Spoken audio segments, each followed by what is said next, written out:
나는 바늘에 찔려 죽으리라. 지난 목요일 희귀성 헌팅턴병을 앓고 있는 아이의 집에 신방을 다녀왔다. 배를 뚫어서 호수로 영양을 공급받는 아들과 몸을 제대로 가눌 수 없는 시한부 인생을 살아가는 남편을 돌보고 있는 박 전도사님을 보며 나의 삶 속에서 툭툭 내뱉는 원망과 불평이 사치스러운 액세서리처럼 느껴졌다. 미래를 기약할 수 없는 10년이라는 긴 터널을 지나오시면서 흘려야 했던 눈물과 아픔이 얼마나 많았을꼬. 그러나 그 가운데서도 하나님이 계시기에 오늘까지 올 수 있었습니다. 라는 말씀에 어느새 나도 모르게 마음의 우물에 눈물이 가득 고였다. 그동안 긴 시간을 힘겹게 걸어왔으니 홍해 바다를 가르시듯 그렇게 짠하고 하나님이 단번에 기적을 일으켜 주셨으면 좋으련만 사람의 생각과 하나님의 생각은 다른가 보다. 믿음의 여정을 건너라면 위기와 고난이 닥쳐오면 단숨에 뛰어넘고 싶을 때가 많다. 하지만 주님은 우리를 거친 들로 이끄시어 이리저리 찢기고 비바람을 맞으면서 머나먼 강약길을 걷게 하신다.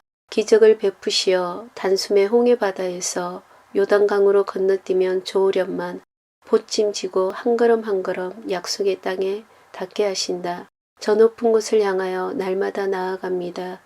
비단 주기철 목사님의 이 찬양은 7년간의 옥고를 치르면서 순교의 잔을 마시기까지 하루하루의 고백이었는지도 모르겠다. 장기간의 고난을 견디게 하여 주시옵소서 라고 기도를 드리셨던 목사님은 다음과 같이 말씀하셨다. 단번에 겪는 고난은 이기기가 쉬우나 오래 끄는 장기간의 고난은 참기가 힘듭니다.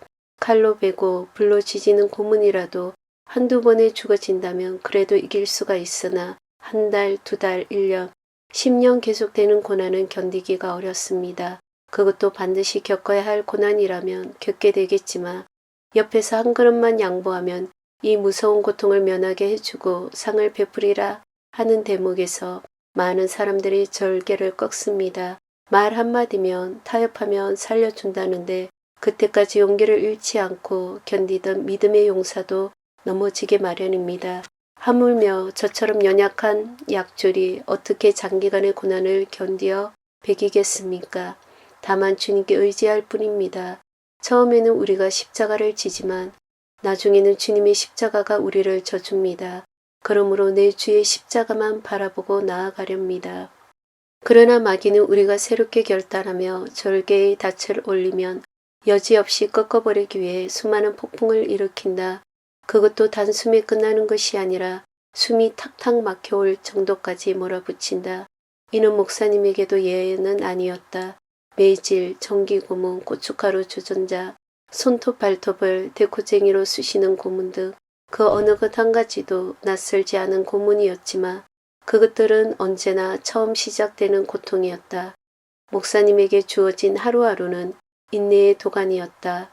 결코 끝나지 않을 것 같은 긴 터널, 하루도 그러지 않는 고통의 무게는 목사님 안에 있는 내면의 빛마저도 다 앗아가려고 하였다. 가만히 앉아 있어도 아까선 늑골이 쪼개지고 어깨뼈가 어그러질 것 같았던 목사님은 식구통에 끼워주는 밥덩어리를 먹으려면 쇳덩어리와 쇠사슬로 묶인 몸을 이끌고 문이 있는 자리까지 기어가야만 했다. 한 뼘을 움직이려면 전신을 갈갈이 찢는 아픔을 겪어야 했다. 배고픔과 그 고통 중에 어느 것을 견딜 수 있겠느냐고 묻는다며 차라리 배고픔을 견디는 편이 나았다. 목사님은 장기간의 고난을 견디게 해주십사고 기도해 왔지만 할 수만 있으면 단번에 겪는 고난으로 이 고통을 면하고 싶었다. 하지만 곧 굽는 편을 택하려고 했던 자신의 생각이 부끄러워 회개의 눈물을 흘렸다. 이 쇳덩어리의 무게가 주님께서 십자가에 매어 달려 겪으시던 그 고통의 무게에 비하랴 고난과 고통의 시간을 단축하려는 내 의지가 있었다며 그것도 주님 앞에는 말할 수 없는 제약이다. 이 밥은 일본이 주는 밥이 아니라 주님께서 내게 주시는 밥이다. 이 밥을 먹는 것이 성례전이다. 이 시간은 일본이 내게 주는 고난의 시간이 아니라 주님이 나와 함께 하시는 시간이다. 이 밥을 먹고서야 주님과 더욱 가까워지는 것이다. 예수님의 참혹한 죽음과 지옥을 내 영혼과 내 몸에 새겨넣기 위하여 나는 이 쇠사슬을 이끌고 밥을 향하여 나아가며 개처럼 혹은 다른 더 천한 짐승처럼 이 밥을 먹어야 한다. 포기라는 단어가 수십 번씩 떠오르지 않았을까? 주님, 이제는 더 이상 못 걷겠어요. 도대체 언제 끝이 나는 거예요? 혹시 약속의 땅에 도착도 못하고 사막의 모래더미에 묻혀 그냥 생죽음을 시키려는 것은 아닌가요? 라고 아우성치고 싶지 않았을까? 그러나 목사님은 한 걸음 한 걸음 종착점을 향해 묵묵히 나아가고 계셨다. 고통이 크면 클수록 절개의 닻을 더 높이 올렸다. 우리는 그저 한 발자국씩만 걸읍시다. 뛰려고도 말고 날려고도 말고 그날 닥쳐오는 일을 한 발자국씩만 다지면서 가면 갈 수 있겠지요. 죽는 것이 목표이면 그 죽음이 언제 오든지 언제나 죽음의 선만 목표로 하면 그 나머지 일은 예수님이 살아계시니 그분께 맡길 수밖에 없습니다. 저는 처음에는 장기간의 고난을 어떻게 견딜까 근심하면서 주님께 기도하기를 장기간의 고난을 견딜 수 있게 해주십사고 했는데 고난의 기나긴 시간도 주님의 주권 안에 있으니 그것은 우리들의 시간이 아닙니다. 그저 그날 나에게 오는 고문의 분량을 한 걸음씩 받아들이는 것뿐. 주님이 그 걸음을 함께 하시는 우리는 그냥 따라가는 것이지요. 다음에 닥쳐올 고통을 근심하거나 무서워할 일도 없고 어제 당한 고난을 따지고 셈할 일도 없이 오늘 그저 지금 내게 닥치는 것을 묵묵하게 받아들이다 보면 결말이 올 것입니다. 그것이 죽음이라 하더라도 흔쾌하게 기쁘게 감사하게 받을 수 있는 훈련을 주님은 이렇게 시키고 계신 거예요. 그 안이 신비스럽습니까? 끊임없이 싸웁시다. 전쟁에서 이길 희망이 없더라도 포기하지 말고 싸웁시다. 성공이 문제가 아닙니다. 힘을 얻기 위해 싸워야 합니다.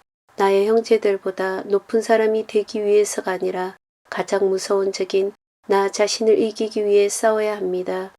소아 테레사는 내적 투쟁을 위한 끊임없는 싸움에서 큰 고행이나 가격한 행동보다는 자기 만족함에 빠지지 않을 수 있는 바늘에 찔려 죽기를 원했다. 칼에 맞아 죽는 시한부 죽음보다 매일의 삶 속에서 자기를 부인하면서 많은 사람의 멸시를 기꺼이 받으며 사는 바늘에 찔려 죽는 것이 낫다고 했다. 성화는 칼끝으로 얻어내는 것이다.